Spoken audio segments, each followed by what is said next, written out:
Welcome to Politics Done Right. I am your host, Egberto Willies. This is a progressive program that will take the mystery out of politics. This is the program that will encourage you to make sure government becomes we the people. Whether you are liberal, progressive, conservative, or otherwise, you get to air your point of view. We are an independent media outlet that, unlike mainstream media beholden to corporations, we only owe allegiance to you.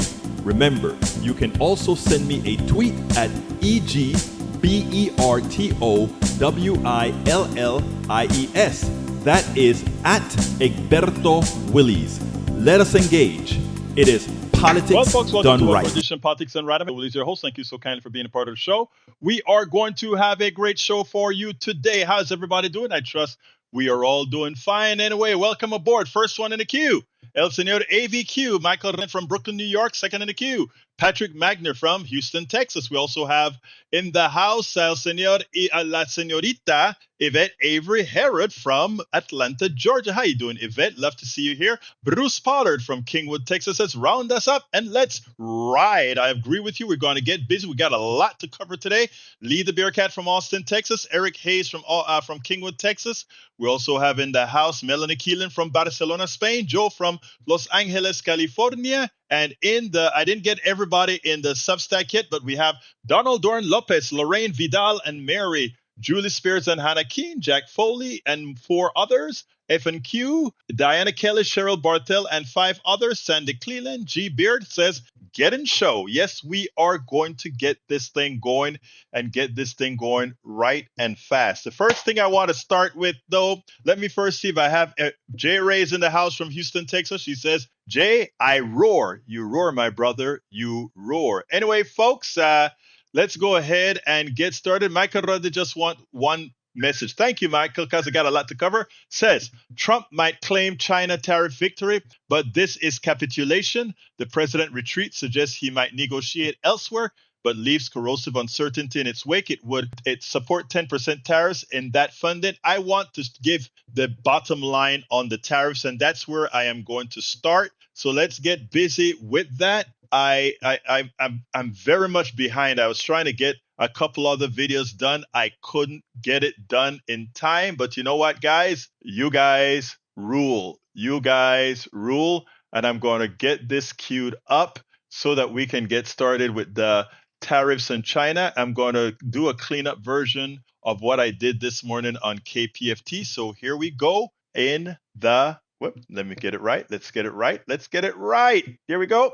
There you go. I want everybody to understand this. What occurred is this. If you look at it in the aggregate, it's under 3% tariffs across the board, etc. Donald Trump jacked it up in some parts with Mexico and Canada to 25% on certain issues. Of course, if you're rich enough to own a car company, etc., you can make some deals with the president, which many of them did. And over time, they just keep going back to the well to get breaks. But the average person doesn't have the power to go to the president and say, hey, I need to negotiate a side order so that the stuff I'm bringing in from China, the stuff I'm bringing in from Mexico, the stuff I'm bringing in from Canada, the prices are different. We don't have that play for the average American citizen. So that went for Canada and Mexico to up 25%. For the rest of the world, the tariffs became 10%. So what we're seeing is, if you want to look at it at the aggregate, the taxes on products coming into the United States on the American people has gone from about 3% in the aggregate to 10%. That's over a 333% increase in the aggregate. I want everybody to understand that. So when everybody is happy that the tariffs from China, a deal that was established after I wrote the show yesterday, from 145% tariff down to 30%, okay, for 90 days while they negotiate. People say, oh, wow, big deal. Well, remember, that was from a tariff of under 3% in general, which is more than a 3,000%, over a 3,000% increase in tariffs for the average American. So People bringing in stuff from China now, instead of paying, you're paying 1,000% more in taxes for that product that you're bringing in from China, even with this deal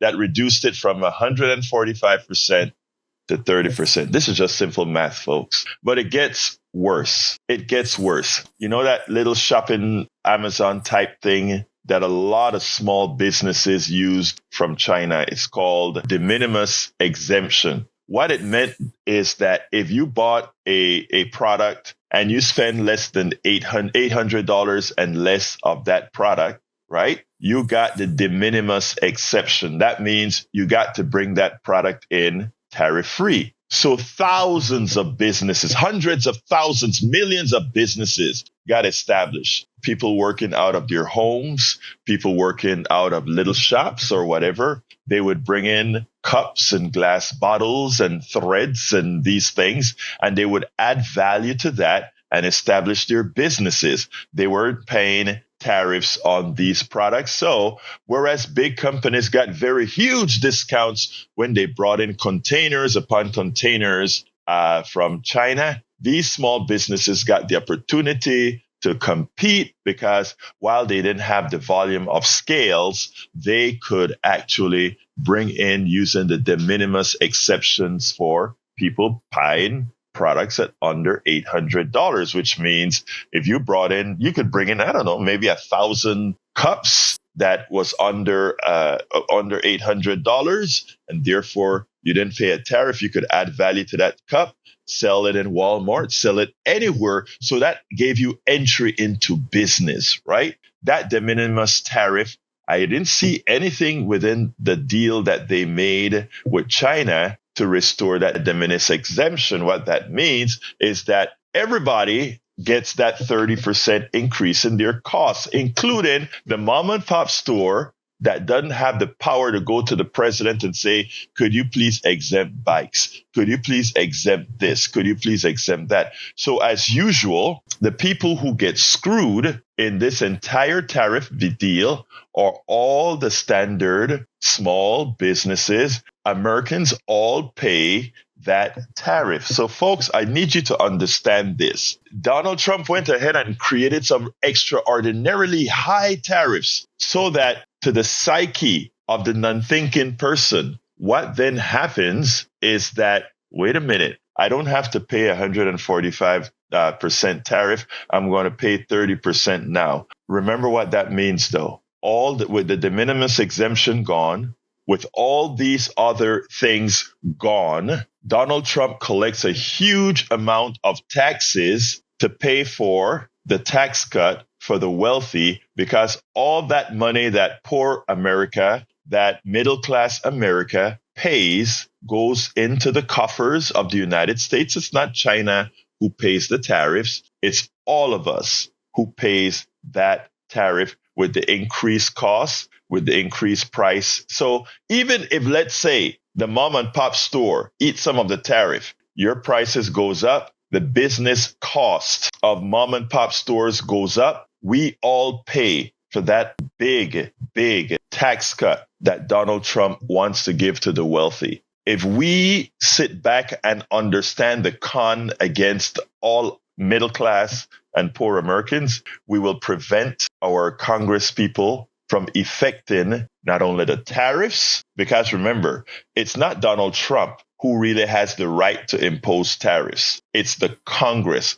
Donald Trump has the right to impose tariffs right now because he declared some sort of an emergency. But ultimately speaking, Congress has the right to determine what tariffs are going to be, if they're going to be tariffs, if they will reinstitute the de minimis exemption and all of that. That is the purview, the prerogative of Congress if they decided to hold up their constitutional duty. That is what you, the average American, has the ability to impose on your Congress to tell them that you are not willing to pay for the tax cuts of the Trump administration for the wealthy by you paying the bill, by giving your hard-earned dollars to a whole bunch of wealthy people who already are building their wealth on your back. Folks, it's imperative. It is imperative that we engage. It is imperative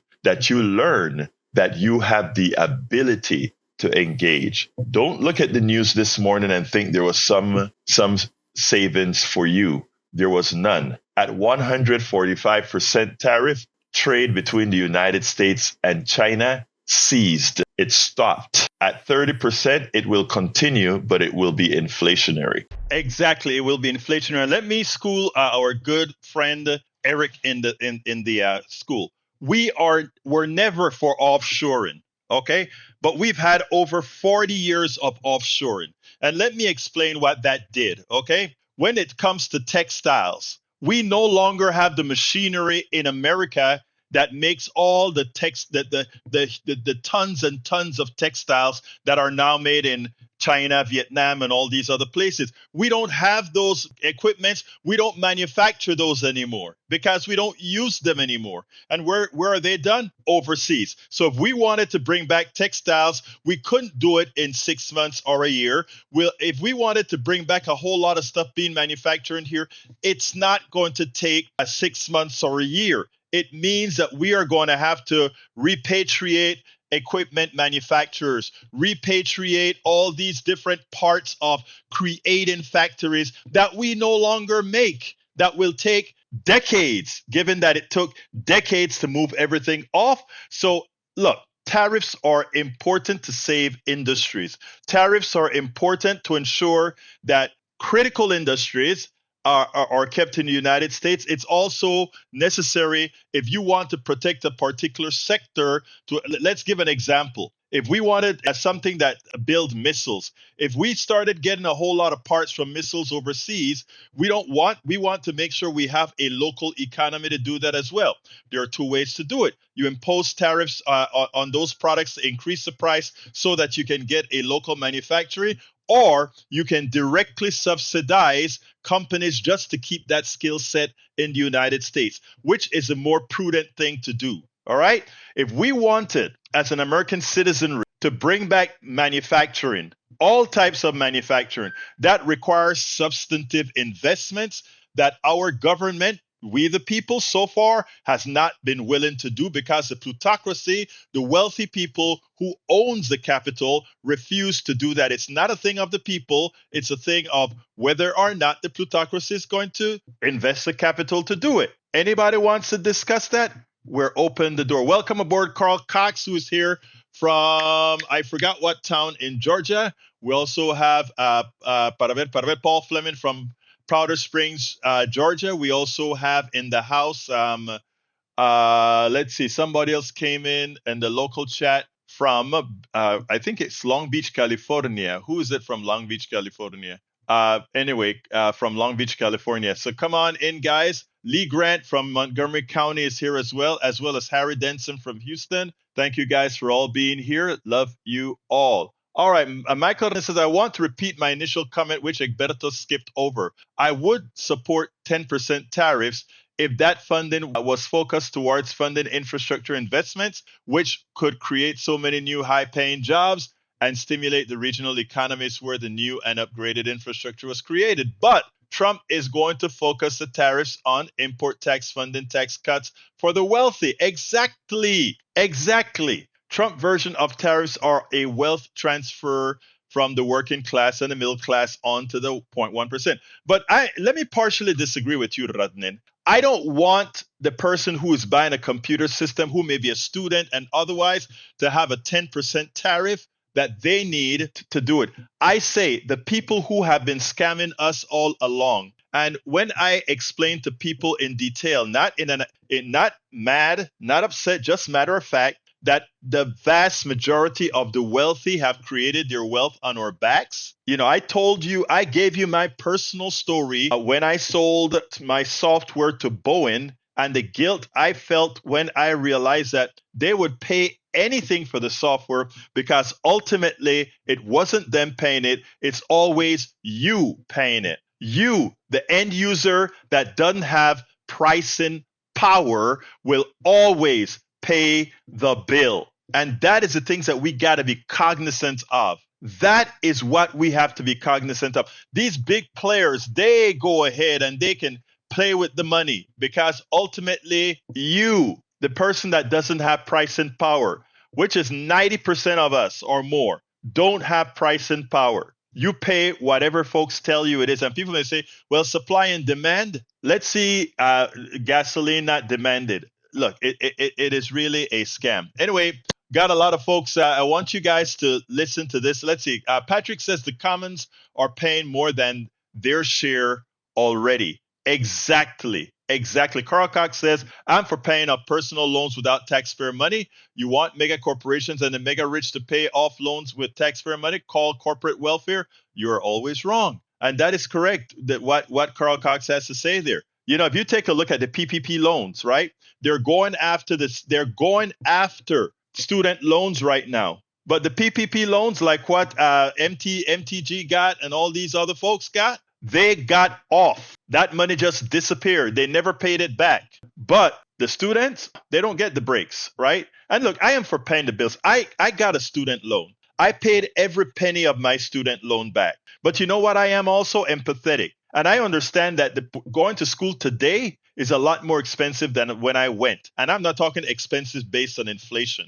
I'm talking about expensive based on worth as well. So we got to take all of that into account. Anyway, today I had the honor, today Donald Trump came out with, he's going to reduce the price of drugs. I want all of you to go ahead and read the executive order, okay? I want you to read the executive order. I'm going to put it up on the screen just so that you can see what it looks like. It's simple. It is not complicated. It's simple language, and it's a fraud. That whole executive order that you see me scrolling on the screen does absolutely nothing to reduce the prices as the president would want you to believe. And of course, I have it on the wrong screen. There we go. This executive order that I'm putting on the screen has nothing to do with really what it says it's going to do. And what I did is I contacted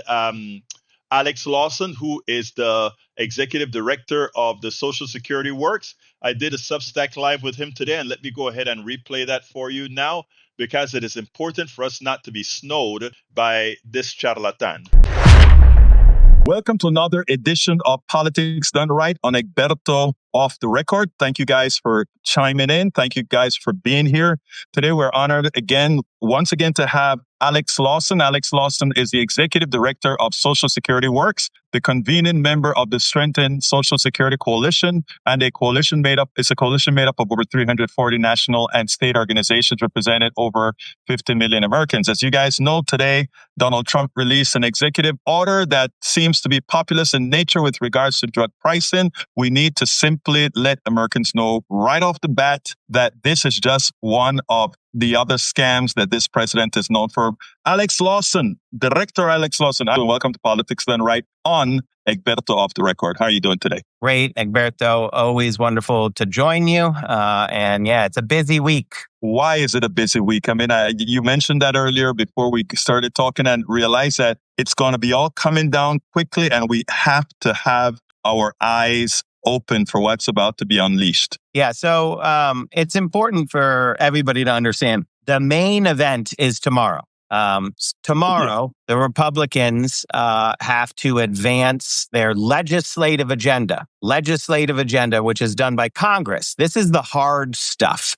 And this is where this is their proposal. They're going to steal 13.7 million people's healthcare, steal it so that they can give trillions of dollars in tax handouts to billionaires. That's what they're going to do tomorrow. Now, remember, you know this, your listeners know this. They've spent the whole time being like, well, we're definitely not going to cut Medicaid. We're not going to. They're just lying about their plans. Tomorrow, they have to sign on the dotted line, right? Yes, they're destroying Medicaid. Yes, that's how they're giving these tax handouts to billionaires. This is deeply unpopular stuff. But and that's not it. They also destroy SNAP. You're coming after the ACA. It's enormous. But all of it comes down to stealing our healthcare, our money, and giving it to billionaires. So they know that that's going to be deeply unpopular. So they put all 3 committee hearings on top of each other to just try to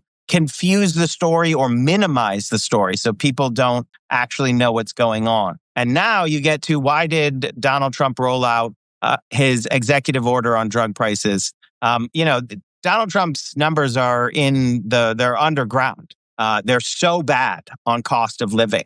And high drug prices are a disaster. Don't ever let any politics, get in the way of the clear-eyed understanding that high drug prices are a disaster for the American people. I moved to Washington, D.C. Over a decade ago to take on high drug prices. I spend every day fighting pharma. This is a real fight. So Donald Trump understands that it's super popular to take on pharma. The problem is Republicans love pharma, right? I mean, Joe Biden took on pharma and won. When he took office, he took on pharma and won. Medicare drug price negotiation. You know how many Republicans voted for that? Zero. You know what pharma hates? Medicare drug price negotiation.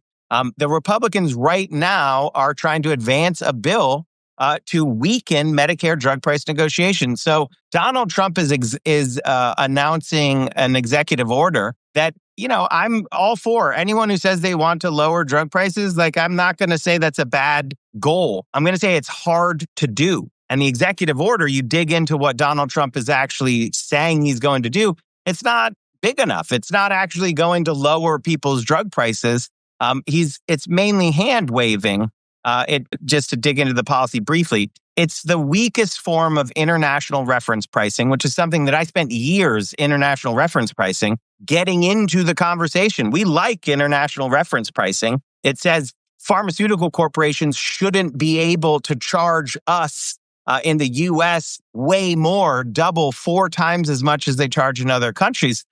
We got a bill that Senators Merkley and Sanders are reintroducing on Wednesday that's real, a real international reference pricing bill. If Republicans want to make this happen, that's what you have to do. The executive order is just hand waving, smoke and mirrors, because Trump's numbers are subterranean right now. So he's got tariffs, the news on tariffs, and this EO are all a big PR push to try to win this week with positive messaging, because tomorrow they're going to try to hand wave away that they're stealing almost 14 million people's healthcare to give tax handouts to billionaires. So I know it's complicated, but it really comes down to this. The Republicans are not fighting to lower people's drug prices. They're just not. Right? That Donald Trump understands the politics of it, but the Republicans are not fighting to lower drug prices for the American people.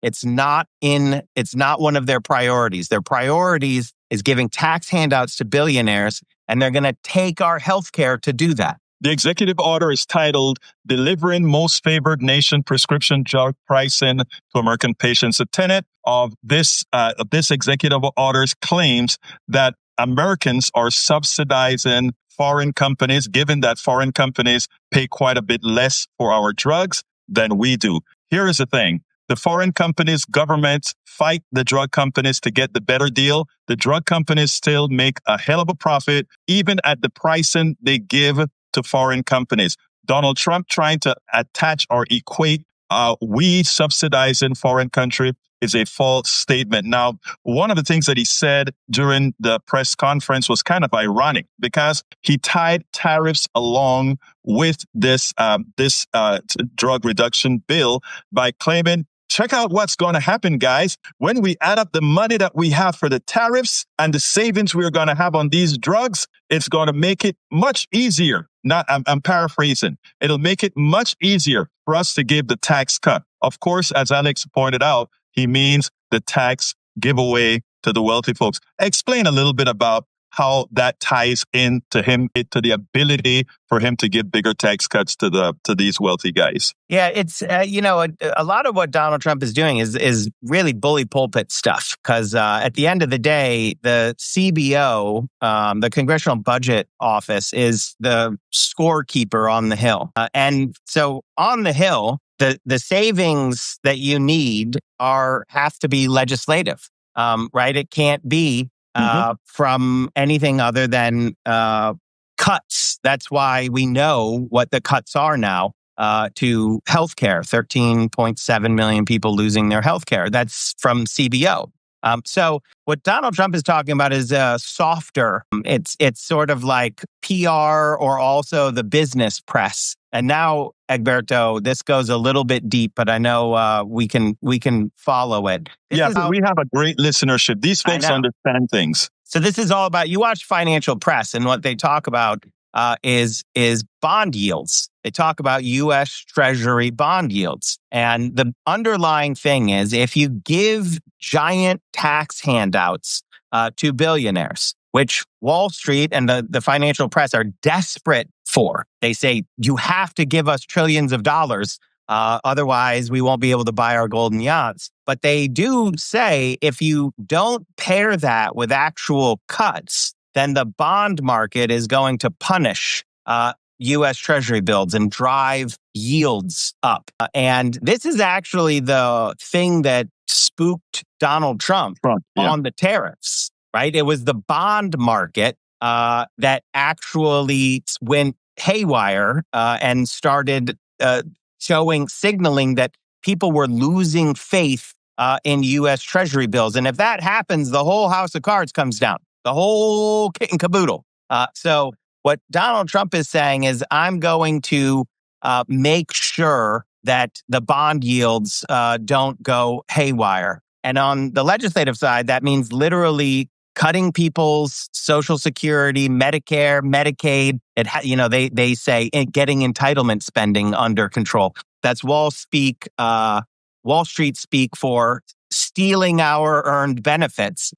That's what's going on. So we have to really focus in on what is being proposed in the reconciliation bill on the Hill, and understand that what Donald Trump is doing is mainly PR efforts outside of that to build momentum for what's on the Hill, because what they're trying to do on the Hill is really hard for them to pull off. It's deeply unpopular amongst both the moderates and the hard right. The reconciliation bill that's being proposed, the moderates are like, we're going to lose our jobs because we will steal healthcare from more people than we won our elections by.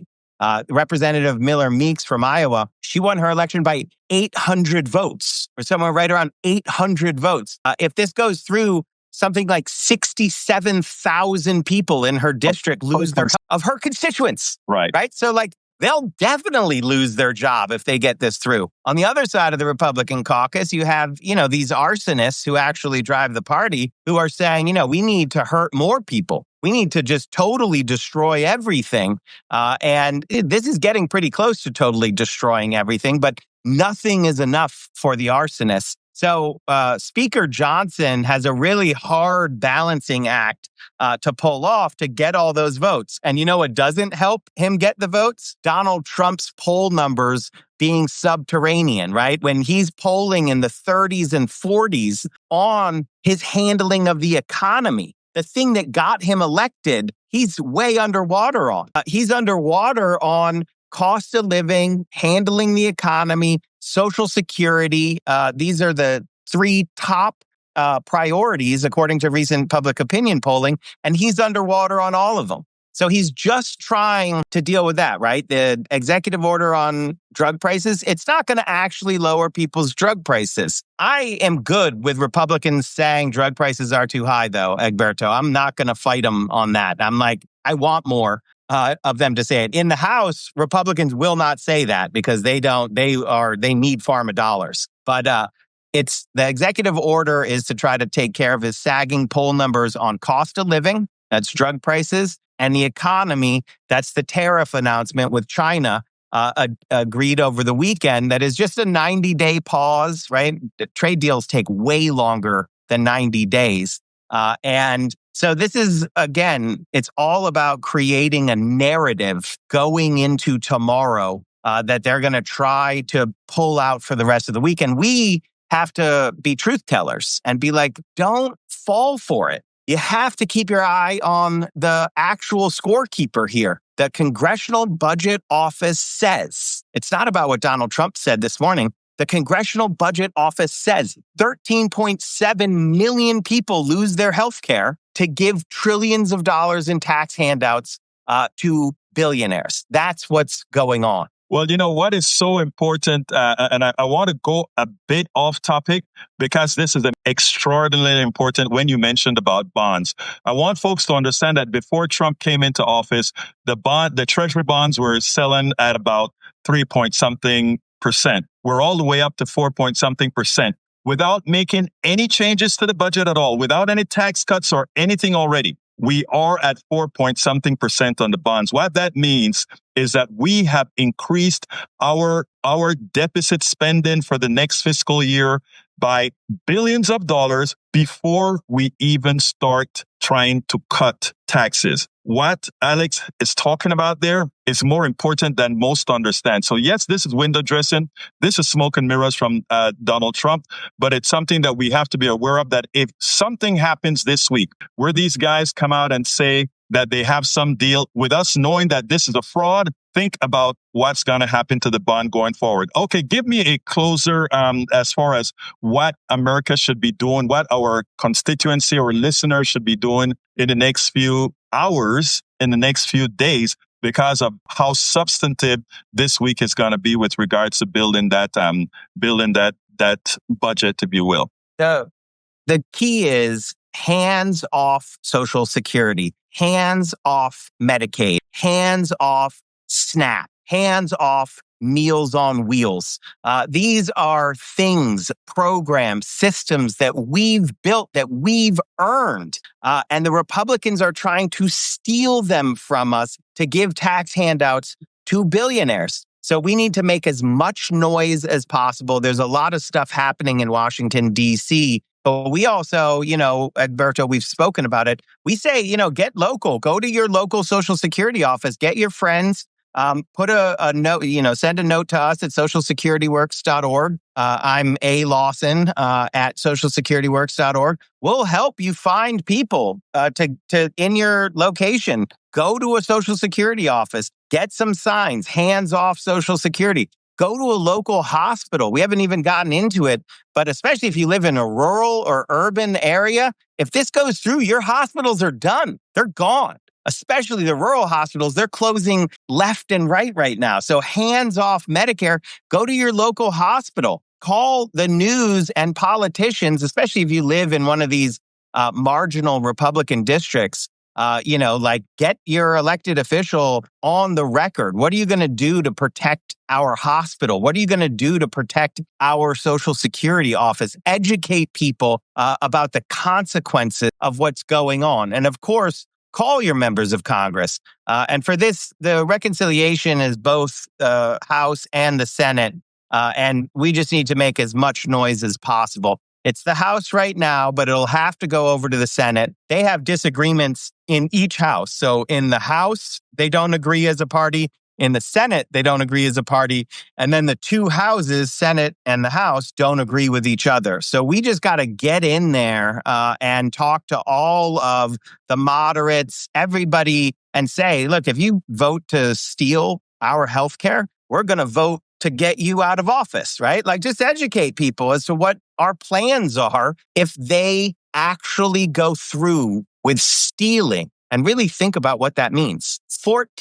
Almost 14 million people's healthcare. What are they supposed to do? Die? Yes, that's the plan for them. There is no other plan. When you take a person's healthcare away, and you're talking about the most vulnerable in our society, the oldest of the old, people with disabilities, people in nursing homes. And there's worse stuff on nursing homes. They're going to lower the amount of staff in nursing homes at the same time they cut funding. They'll turn nursing homes into death traps. Your family members will not be safe at all in a nursing home. That's what's at stake here. So hands off Medicaid, hands off Meals on Wheels, hands off Social Security, and say that as loud as possible in as many venues as possible. Folks, stay tuned to Egberto Off the Record on Politics Done Right. We've been covering these issues, including the closure of rural hospitals and why we've gotten professionals to speak about that as well. And we are also locally here in Kingwood and throughout Texas.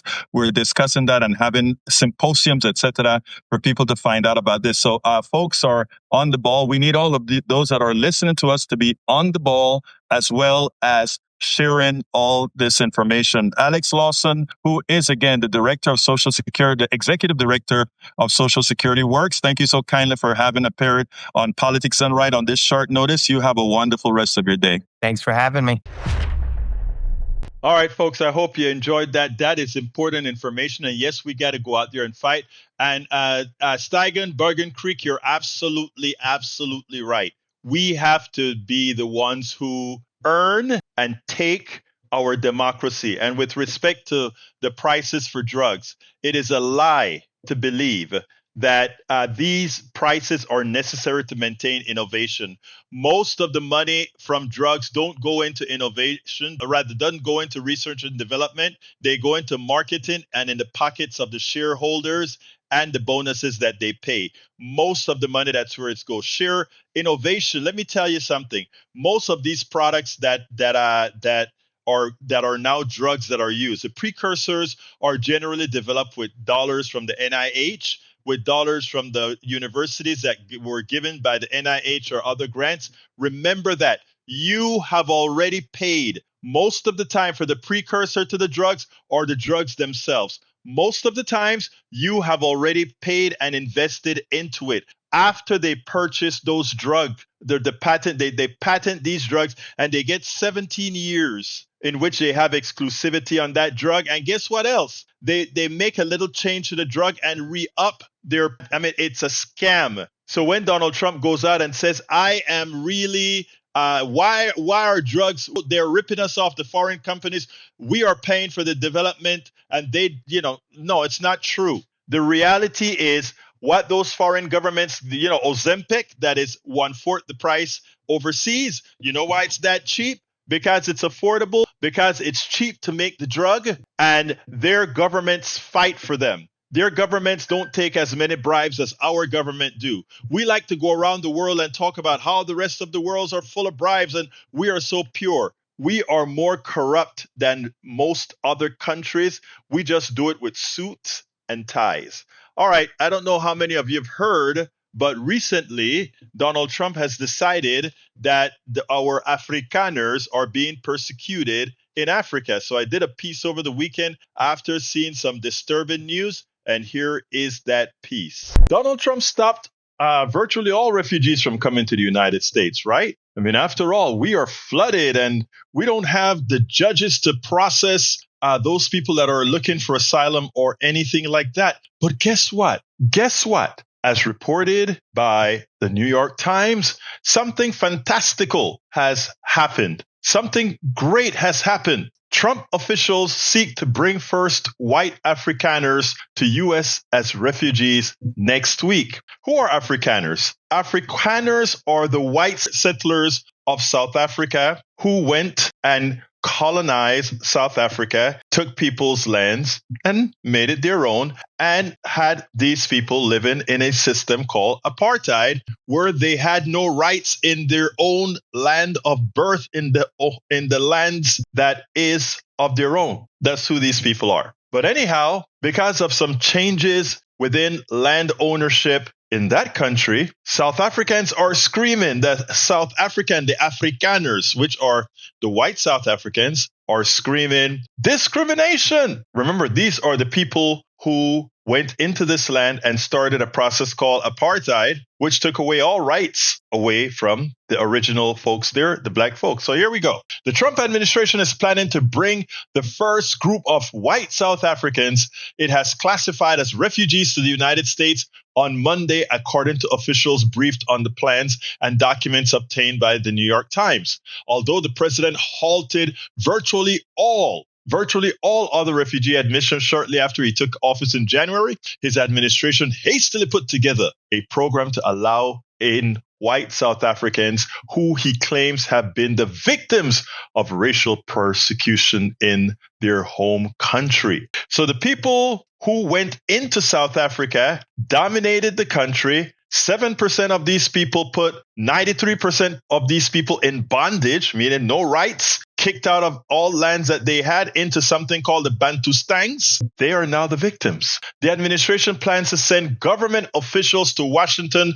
Dulles International Airport in Virginia for an event marking the arrival of the South Africans who belong to the white minority Afrikaner ethnic group, according to a memo from the Department of Human Services. Look, many Afrikaners say they are denied jobs, targeted by criminals, and ignored by the government because of their race. Mr. Trump's support of Afrikaners dates back to his first term, but this year he came to their side after South Africa's president enacted a law allowing the government to seize land from private owners without providing compensation in rare instances. Stephen Miller, Mr. Trump's deputy chief of staff and the architect of his immigration agenda, told reporters outside the White House on Friday that what's happening in South Africa fits the textbook definition of why the refugee program was created. He added, "This is persecution based on protected characteristics, in this case, race. This is race-based persecution." So when other people come over from other countries, the global South, that have where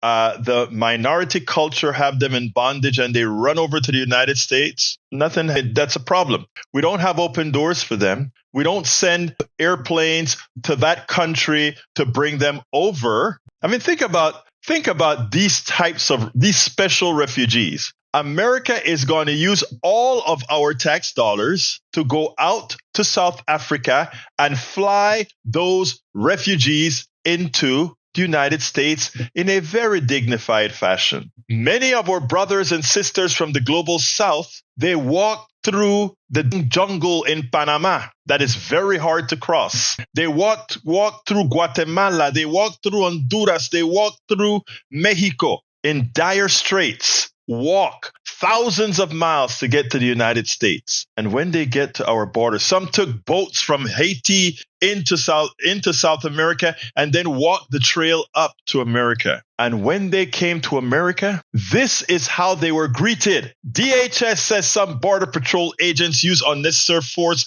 on Haitians at Texas border. Look at that picture. Watch our Border Patrol agents on horses with whips, demonizing, dehumanizing these refugees that are running from similar things that these South Africans claim they are, even though their claims are not true. These people's claims from Haiti, these people claim from Venezuela, these people's claims from many of these other countries are true.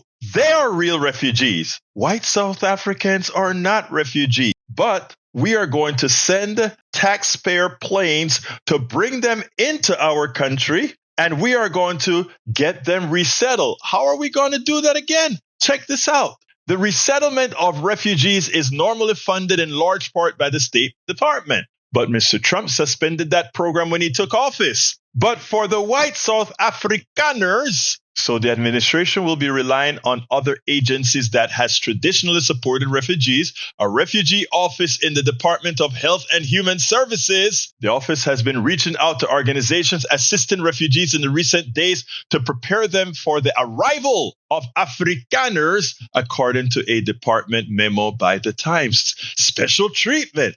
They're going to get the roses and the petals to come into our country. The Lever reported this week on the imminent arrival of Afrikaners in the United States, and the administration planned to use emergency refugee funds to assist them. The administration is preparing to help the Afrikaners find temporary or longer-term housing and basic home furnishings, essential household items, and cleaning supplies, according to the memo. The administration is also planning to help the Afrikaners secure groceries, weather-appropriate clothing, diapers, formula, hygiene products, and prepared phones that support the day-to-day well-being of households, the memo said. Wow. The Trump administration should be ashamed that these memos leak, but they wanted this memo to leak because they think there's a segment of the American population that is going to say, yes, bring those Afrikaners in and dump those people south of the border from the world south, from the majority south. Now, before we close here, many are going to try to make that excuse that, well, what's happening in South Africa is now that South Africa is taking away the people's lands. Let's get the truth out there, though. That's not what's happening, okay? According to Al Jazeera and good reporting, last month, South Africa adopted the Expropriation Act, a law helping the state take back land that is in the public interest, with agreement to address disparities in ownership that were caused by decades of racist apartheid rule. And we covered that earlier on. Remember, apartheid were foreigners going into South Africa, throwing the people who own the land off the land, taking their land and forcing them into these things called Bantustan. Okay, they threw them onto bad lands.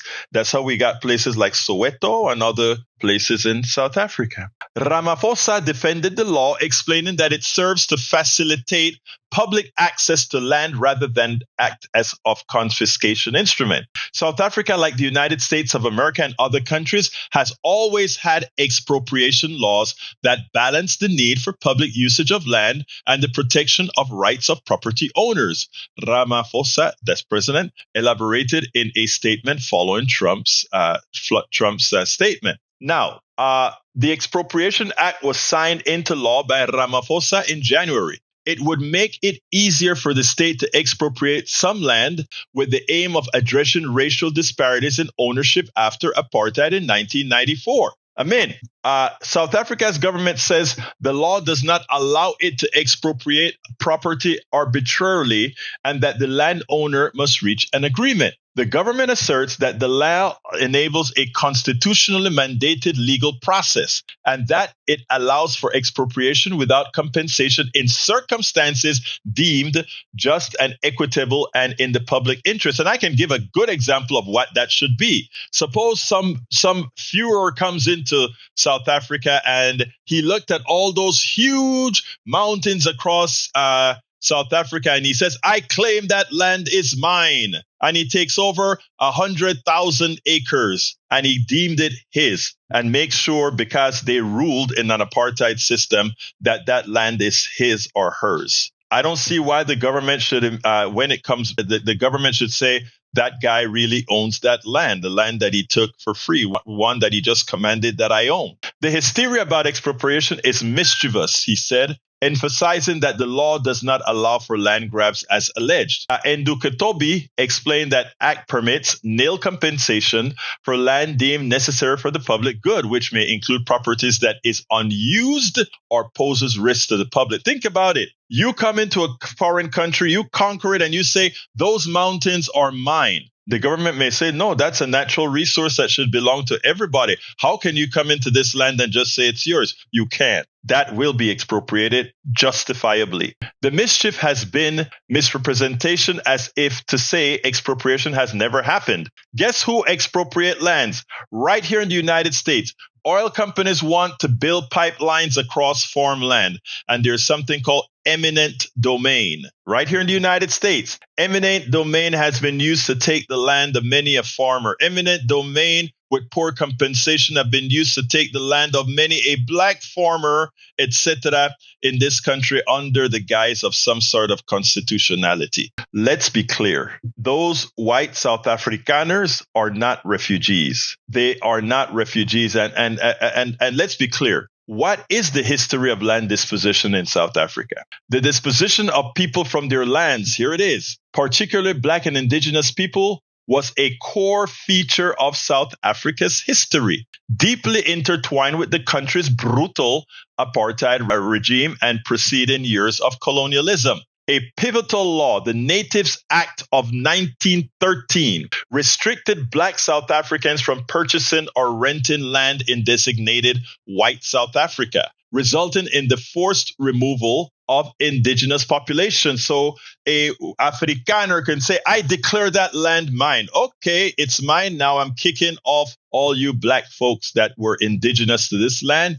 Get away. It's ours, and they throw you into what's called a Bantustan. South Africa's government had grappled with land ownership issues since the advent of democracy in 1994, with land reform discussions becoming increasingly relevant in political discourse. White South Africans made up a little over 7% of the population, according to the latest census, but they own more than 70% of all privately owned farmland in the country, according to the government data in 2017. The ongoing disparities in land ownership, which remain skewed largely in favor of a minority, have brought a need for reform and expropriation, experts say. That should not even be debatable. I mean, when South Africa got out of the bondage of apartheid, everybody thought it was going to be a bloodbath for the oppressor.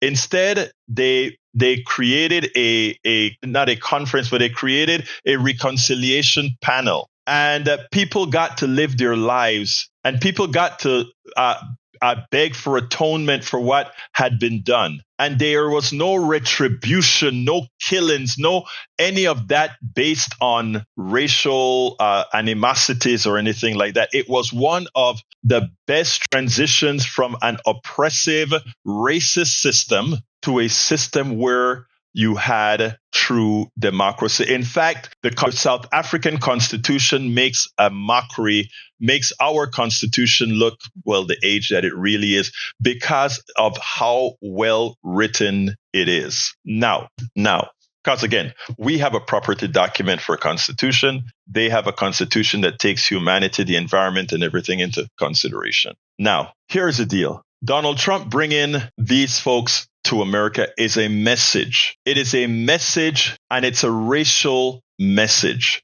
The treatment, the catering to these Afrikaners who claim to be,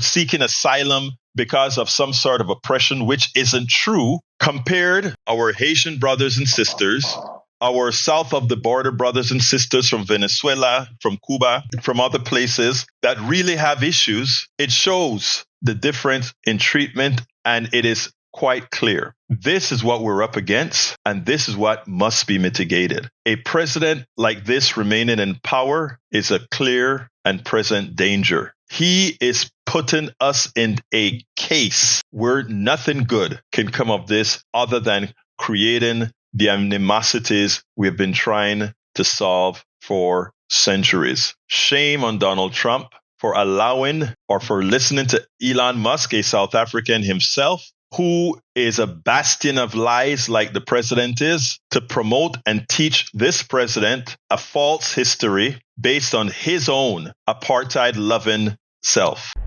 Absolutely so. His apartheid-loving self. And yeah, Adolf Twitler says, Peter Thiel. Yeah, that was the founder of PayPal. You're correct, and created that. But anyway, folks, so by the way, the plane has already landed in Dulles in DC, okay? So we now have new members of America, that group of Afrikaners that claim they were discriminated against, that Donald Trump sent a taxpayer. Think about this. Think about if Donald Trump sent a taxpayer plane, a charter plane paid by taxpayers to Haiti, to bring back those Haitians that are really, really under duress, really being persecuted. What do you think Fox News would do? Dede Bell says the hypocrisy is revolting. And also, thank you for reporting on that topic. I had to. That one hit me hard. I think it was on Saturday night when I actually found the story in Al Jazeera. And it was like, oh my God, I know this was likely coming. And to see that it was official, and to see that they have landed in America a few hours ago, it's amazing, right? Paid for with your dollars. You just brought in some refugees. But technically speaking, we are not accepting refugees, people. Anyway, we're coming close to the end of the show. Look, there's so much more that I had to cover. I have some other videos that I'm preparing, including a very important talk I did this morning on KPFT that I'm cleaning up right now, and I'm going to put it out there. But folks, we got a lot of work to do, and let's give some honor again to our good friends Steigen. What's that person's name? Steigenberg. Always get your name, Steigen Burger Creek, because I hear that I hear the urgency in Steigen's voice, the fear in Steigen's voice. I'm in chats, and I want to tell you, Steigen, it's not about fear. Do not have fear. Do exactly what you said. That is, we all have to engage. By the way, Trump's numbers are down. It is important that you engage your congressperson. All right, folks, we're going to be getting out of here shortly. But before we get out of here, I want to ask those of you who are listening to the program to please consider supporting and becoming paid subscribers of our newsletter, Egberto Off the Record, a subsidiary of Politics Done Right. Because again, I should say it the other way around. This is subsidizing Politics Done Right and all the other write-ins that we do. To do that, just go to politicsdoneright.com/newsletter. politicsdoneright.com/newsletter. I put it in both chats. That is how we're able to continue doing what we do. Without your support, we can't do it. There is one other option. There are many options, but if you go to politicsdoneright.com/support, that offers all the different ways in which you can support our program to ensure that we can continue doing this. You can support us by becoming one of our patrons. You can support us by buying our books, and all of that is in the politicsdoneright.com/support. But in order to get to the next level on Substack, we need about 600 new subscribers, and we don't have them yet, and we're building it very slowly, but we need about 600 more subscribers. So if you can a coffee a month is what it costs to subscribe to us, or a discount if you decide to do it on a yearly basis. You can really give us the assistance that we need to get more folks helping us with the videos, helping us with all the information. You see the amount of work that we do here. politicsdoneright.com/newsletter. If you become a paid subscriber, remember you get to read all of our books free of charge. And what does that look like? I'm going to spend an extra minute just to show you what that looks like. Of course, you see the books on the screen, but if you really want to see what you get for those who are paid subscribers, let me get that onto the screen real quick, and let's do this. Paid subscribers, para ver. Let's go to the screen. I need to get to that screen. Paid subscribers, where are you? There we go. All right, paid subscribers, and let me put it in the middle. Paid subscribers get a chance to read all 5 of my books, right? And here are the 5 books. Let me take that off the screen first. All 5 of my books. The main one, As I See It, Class Warfare, the only resort to right-wing doom, How to Make America Utopia. It's Worth It, How to Talk to Your Right-Wing Relative, Friends, and Neighbors. You get to read all our books, all 5 of them, free of charge on our Substack. And how exactly does that work? Well, some menus become open as soon as you become a paid subscriber. And when you go to My Books, everybody can see this right now. When you click on any one of those books, when you're paid subscribers, you get to read any one of these books. And I can tell you, there's a lot to learn about our economic system, about, when I speak about these issues, a lot of people think it is smoke and mirrors. No, it's not. It's real. We can actually make America that better America. So please consider becoming paid subscribers by going to politicsdoneright.com/newsletter, or go to politicsdoneright.com/support, where you have all the different ways to support us. Okay, I'm late. Got to get out of here. My name is Egberto Willies. This is Politics Done Right, and you guys know how I end this baby. I am what? Oh! We spend a lot of time deconstructing the news, trying to parse it into a form that everybody can understand. We try to find those little nitpicks where it flies above the fray, etc. If you really like these videos that we do, I want to ask a big favor. Please go ahead. Number 1, subscribe to our channel. And number 2, please join if you can. Thank you so kindly for watching. Keep watching. Please remember to share.